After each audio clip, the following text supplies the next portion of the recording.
தாவேகா தலைவர் விஜய் சிறந்த நடிகர், ஆனால் அதிமுக தான் அரசியலில் சிறந்தது என்று கூறி விஜயை இபிஎஸ் கடுமையாக விமர்சித்துள்ளது கவனம் பெற்றுள்ளது. என்ன சொல்லல, கூட்டம் ரசிகர் கூட்டம் வரத்தான் செய்யும். ஒரு அவர் சிறந்த நடிகர், அது எந்த மாற்று கருத்து கிடையாது.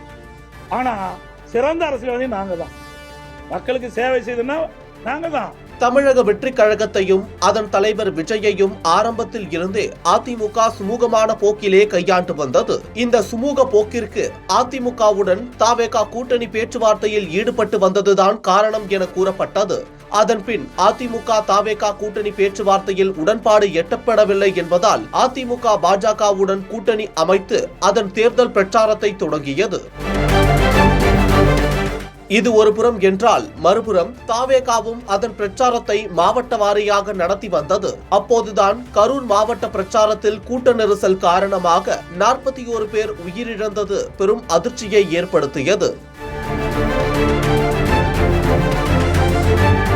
அப்போது எதிர்க்கட்சி தலைவர் இபிஎஸ் தாவேகாவையும் அதன் தலைவர் விஜயையும் தாக்கி பேசாமல் நடுநிலையாக பேசியது தாவேகா தொண்டர்களிடையே கவனம் பெற்றது. பிறகு தாவேகாவினர் அதன் கட்சி கொடியை ஏந்தி அதிமுக பிரச்சார கூட்டத்திற்கு சென்றது பலரின் கவனத்தை ஈர்த்தது. அப்போதும் கூட பிள்ளையார் சுழி போட்டாட்சி என்று இபிஎஸ் பேசியிருந்தது பேசும் பொருளானது.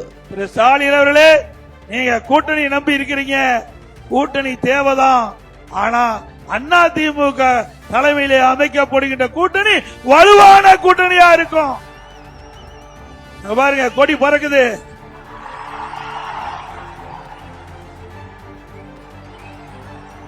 பிள்ளையார் சொல்லி போட்டாங்க, எழுச்சி ஆரவாரம். ஸ்டாலின் அவர்களே, குமராபாளையத்தில் நடைபெற்ற கூட்டத்தினுடைய ஆரவாரம் செவிய தொலைச்சிக்கிட்டு போகுது. அதன்பின் தாவேகாவும் அதிமுகவுடன் எந்த கூட்டணியும் இல்லை என்ற தங்களது நிலைப்பாட்டை கூறி வந்தது மட்டும் இல்லாமல் அதிமுக களத்தில் இல்லை என்பது போலும் தாவேகா திமுக இடையேதான் போட்டி என்றும் கூறி தனது கட்சியை முன்னிறுத்தியும் அதிமுகவை புறக்கணித்தும் தாவேகா தலைவர் விஜய் பேசியிருந்தார். 2 பேருக்கு நடுவுல தான் போட்டியே. ஒன்னு டிவிகே, இன்னொன்னு டிஎம்கே.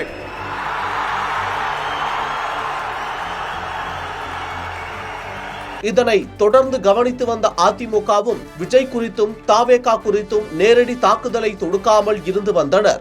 சமீபத்தில் நடந்த தாவேகா கூட்டத்தில் அதிமுகவை ஊழல் கட்சி என்று விமர்சித்த பின் அதிமுகவும் தங்களது நேரடி தாக்குதலை தொடுக்க ஆரம்பித்தனர். அதன்படி பனையூர் பண்ணையார் என்று விஜயை அதிமுக கடுமையாக தாக்கியது. அதன் பிறகு இன்று சேலம் மாவட்ட ஓமலூரில் செய்தியாளர்களை சந்தித்த இபிஎஸ் விஜயை கடுமையாக சாடியுள்ளார். குறிப்பாக தாவேகா தலைவர் விஜய் சிறந்த நடிகர், ஆனால் அதிமுக தான் அரசியலில் சிறந்தது என்றும் கரூர் பிரச்சனைக்கு அதிமுக நேரில் சென்று ஆறுதல் கூறியது.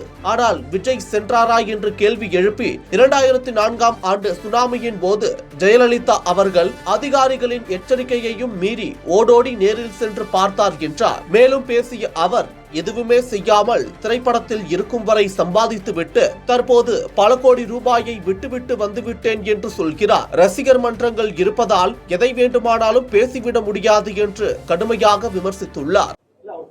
என்ன சொல்லல, கூட்டம் ரசிகர் கூட்டம் வரத்தான் செய்யும். அவர் சிறந்த நடிகர், அது எந்த மாற்று கருத்தும் கிடையாது. ஆனா சிறந்த அரசியல்வாதி நாங்க தான், மக்களுக்கு சேவை செய்தோம்னா நாங்க தான் இது வரைக்கும் மக்களுக்கு குரல் கொடுத்துட்டு இருக்கிறோம்.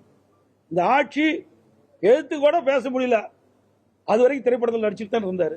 இப்பதான் வெளியில் வந்திருக்கிறாரு. ஒரு சாதாரண பிரச்சனைக்கே, சாதாரண பிரச்சனை இல்லை, அது மிகப்பெரிய கடுமையான பிரச்சனை தான். அது தவறு, நான் சொன்ன வார்த்தை. இன்றைக்கு 41 உயிர்கள் இழந்து விட்டோம்.